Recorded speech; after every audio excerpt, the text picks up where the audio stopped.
The Subterranean Chamber of Secrets was created by Salazar Slytherin without the knowledge of his three fellow founders of Hogwarts.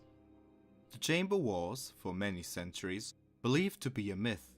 However, the fact that rumors of its existence persisted for so long reveals that Slytherin spoke of its creation and that others believed him, or else had been permitted by himself to enter.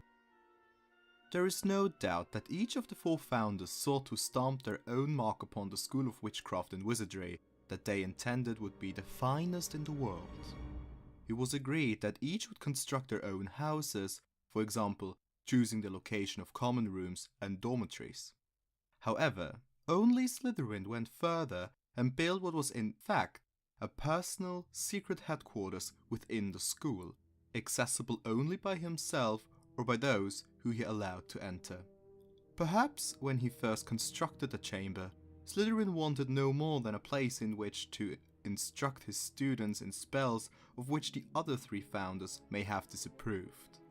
However, it is clear by the very decoration of the chamber that by the time Slytherin finished it, he had developed grandiose ideas of his own importance to the school.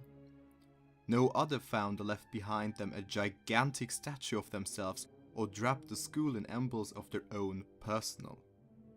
What is certain is that by the time Slytherin was forced out of the school by the other three founders, he had decided that henceforth the chamber he had built would be the lair of a monster that he alone or his descendants would be able to control, a basilisk. Moreover, only a Parselmouth would be able to enter the chamber. This, he knew, would keep out all three founders and every other member of the staff. The existence of the chamber was known to Slytherin's descendants and those with whom they chose to share the information. Thus, the rumors stayed alive through the centuries. There is a clear evidence that the chamber was opened more than once between the death of Slytherin and the entrance of Tom Riddle in the 20th century.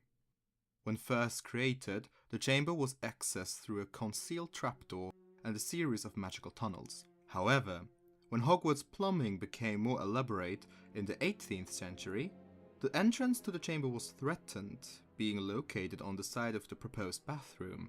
The presence in school at the time of a student called Corvinus Gaunt, direct descendant of Slytherin, explains how the simple trapdoor was secretly protected so that those who knew how could still access the entrance to the chamber even after newfangled plumbing had been placed on top of it. Whisper that a monster lived in the depths of the castle will also prevail for centuries. Again, this is because those who could hear and speak to it were not always as discreet as they might have been. The Gaunt family could not resist boasting of their knowledge, as nobody else could hear the creatures sliding beneath floorboards or laterally through the plumbing. They did not have many believers, and none until Riddle dared unleash the monster on the castle. Successive headmasters and mistresses, not to mention a number of historians, searched the castle many times over the centuries, each time concluding that the chamber was a myth. The reason for their failure was simple: none of them was a Parselmouth.